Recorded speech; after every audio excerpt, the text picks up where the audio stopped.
Bonjour. Alors, dans une précédente vidéo, je disais que les blocs étaient utiles pour créer une bibliothèque, mais ils sont aussi utiles pour bien travailler. Alors, bien travailler, ça implique souvent de travailler à des échelles différentes, tout au moins à des unités de mesure différentes. Quand on travaille le bois et le métal, on travaille généralement au millimètre. Même la plupart du temps, tout le temps, hein, entre parenthèses, mais bon.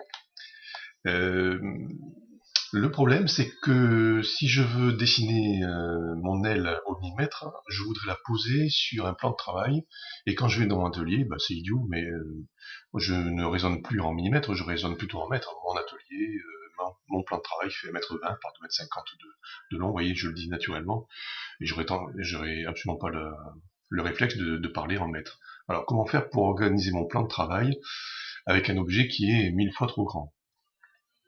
Bah, c'est très simple.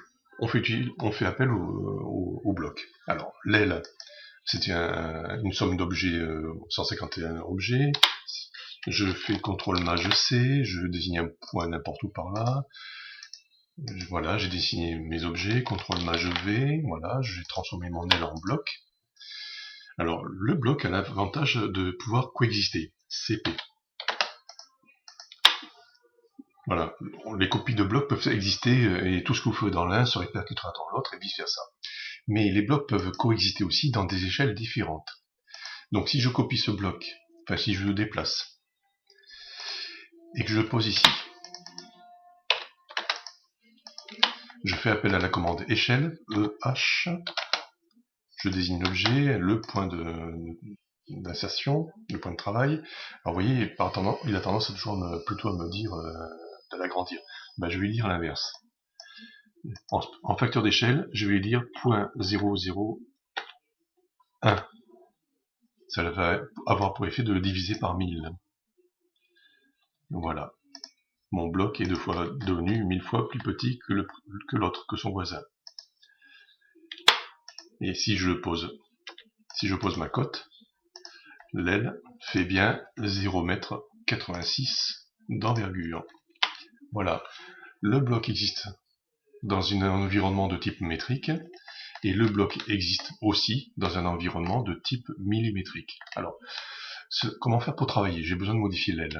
C'est pas grave, je travaille le bois, donc je vais dans mon environnement millimétrique, j'édite mon bloc, je fais OK, je fais un cercle de 25 mm de rayon, je le déplace un peu, par là de 30,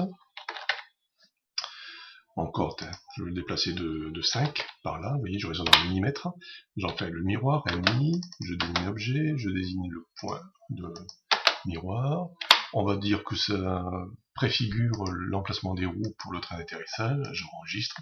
J'ai travaillé dans mon environnement de type millimétrique. Que s'est-il passé dans mon environnement de type métrique?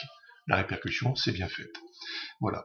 Comment on peut utiliser les blocs pour travailler et avoir deux environnements différents. D'un côté, on travaille en millimètres, de l'autre côté, le travail peut se faire aussi en mètres, et vice-versa. J'aurais très bien pu faire les roues ici, mais vous voyez, d'emblée, j'aurais été un peu embêté à dire, alors ça fait combien en millimètres, combien ça fait en mètres, alors 0, bon, c'est pas mon truc, donc je travaille les millimètres d'un côté, j'ai mon résultat en mètres, et quand je travaille en mètres, ben, je travaille dans cet endroit-là.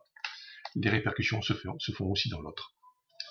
Voilà un autre usage des blocs, c'est d'utiliser des unités différentes, des unités de travail différentes.